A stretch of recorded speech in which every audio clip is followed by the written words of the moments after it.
ഒരിക്കൽ ഒരു വയസ്സായ ദമ്പതികൾ അവരുടെ 50-ാം വിവാഹ വാർഷികം ആഘോഷിക്കുകയായിരുന്നു. അത്രയും കാലം ഒരേ മനസ്സോടെ സന്തോഷമായി ജീവിച്ച അവരോട് ഒരാൾ ചോദിച്ചു, നിങ്ങൾക്കിടയിൽ വഴക്കുകൾ ഉണ്ടാകാറില്ലേ? എങ്ങനെയാണ് ഇത്രയും കാലം ഇത്ര സന്തോഷത്തോടെ മുന്നോട്ട് പോയത്? വൃദ്ധൻ പുഞ്ചിരിച്ചുകൊണ്ട് പറഞ്ഞു, ഞങ്ങൾക്കിടയിൽ വഴക്കുകൾ ഉണ്ടാകാറുണ്ട്, വലിയ തർക്കങ്ങളും നടക്കാറുണ്ട്. പക്ഷേ വിവാഹത്തിന്റെ ആദ്യ ദിവസം ഞങ്ങളൊരു കരാറുണ്ടാക്കിയിരുന്നു. അദ്ദേഹം അത് വിവരിച്ചു. ഞങ്ങൾ തമ്മിൽ ഒരു കാര്യത്തിൽ തർക്കമുണ്ടായാൽ അതിൽ ആര് ജയിച്ചാലും തോറ്റാലും തോറ്റ ആൾ ഉടനെ മുറിക്ക് പുറത്തിറങ്ങി 10 മിനിറ്റ് നടക്കണം.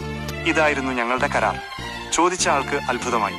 അപ്പോൾ അതുകൊണ്ടാണോ നിങ്ങൾക്കിടയിൽ പ്രശ്നങ്ങളില്ലാത്തത്? വൃദ്ധൻ മറുപടി നൽകി, ഈ 50 വർഷത്തിനിടയിൽ മിക്കവാറും എല്ലാ തർക്കങ്ങളിലും ജയിച്ചത് എന്റെ ഭാര്യയായിരുന്നു. അവൾ ശരിയാണെന്ന് വാദിച്ച് ജയിക്കുമ്പോൾ കരാർ പ്രകാരം എനിക്ക് പുറത്തിറങ്ങി നടക്കേണ്ടി വരും. ആ 10 മിനിറ്റ് നടത്തത്തിനിടയിൽ എന്റെ ദേഷ്യം മാറും. പുറത്തെ കാഴ്ചകളും തണുത്ത കാറ്റുമേൽക്കുമ്പോൾ എനിക്ക് മനസ്സിലാകും, ഒരു ചെറിയ തർക്കത്തിൽ ജയിക്കുന്നതിനേക്കാൾ എനിക്ക് വലുത് എന്റെ ഭാര്യയാണെന്നും. ഞാൻ തിരികെ മുറിയിലേക്ക് വരും